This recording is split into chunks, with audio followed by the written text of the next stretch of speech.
Hey guys, here I am with a back and shoulders day, but my friend was busy while I was doing back, so I didn't record it.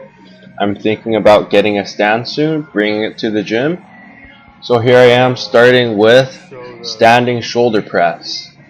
When doing so, you want to make sure that you're keeping your abs tight and not leaning too far back, or else you're going to have way too much stress on your lower back and start feeling aches and pains. I started off by going fairly heavy, just doing 35 pounds. After the first set, dropped it down a bit, just 25 pounds, ripped it out in front of my head. Some days I do it behind my head. Today I just felt like doing it in front. Usually I feel good contraction both ways. Find what works for you and switch it up once in a while. Here my buddy is getting a nice shot of my Jordans. Threw in a bit of back aesthetics for you guys. Usually I just don't know what to do when he keeps recording. On the last set, I decided to do an exercise that I saw from CT Fletcher. Be sure to keep it nice and controlled and feeling the tension in your shoulders. And again, flex your abs so you're not putting too much stress on your lower back. Don't forget to move your head too. I've hit myself on the head at least once while doing this exercise. This one is a real shoulders killer, so do it at the end. When I felt like I couldn't do it behind the head anymore, I just pushed out a few in front. Always good to find some way. Be creative. Get your muscles fatigued, but be sure to give it time to rest. Here I am doing upright rows.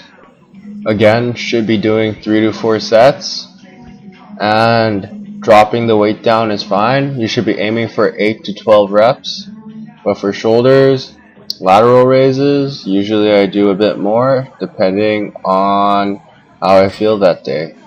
Some days I like to train strength, some days I like to just really feel the burn on them.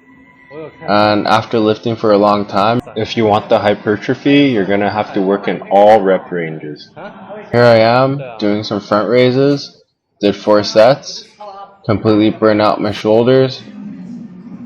After that, I did some side lateral raise, and as you can see here, I'm moving my hand about an inch or two from the dumbbell, catching it on the way down, decreasing the acceleration. This really helps with contracting your shoulders at the top and feeling the stretch on the way down. After I felt like I couldn't do any more, I decided to drop the weight down and just burn that bitch out. So that's a good thing about shoulders. It's not really like chest and back. Shouldn't really worry about 8 to 12 reps too much, especially for raises. Because if you're doing 8 to 12 really heavy, you're gonna probably tweak your shoulder or some shit. And I've had a lot of shoulder injuries. So I personally like to train with high reps for shoulders, except for shoulder press. Usually I do more than 4 sets of these because I want broader shoulders. Like I always say, do what works for you. Find something that helps you make gains, but don't stay with it for too long. Switch it up every few months, maybe 3 or 4. And after that, you just keep going. You find new shit to do, just keep being creative. If you get bored of your workouts, then it's probably a good time to hit up some YouTube, call up some buddies to lift. Personally, I lift a lot by myself in Vancouver, so it's nice having some friends around in Taiwan. But I'm feeling like I'm going to be a lot more motivated and focused once I'm back. Just cause there's a lot of big guys in Vancouver. Anyways, thanks for watching and good luck.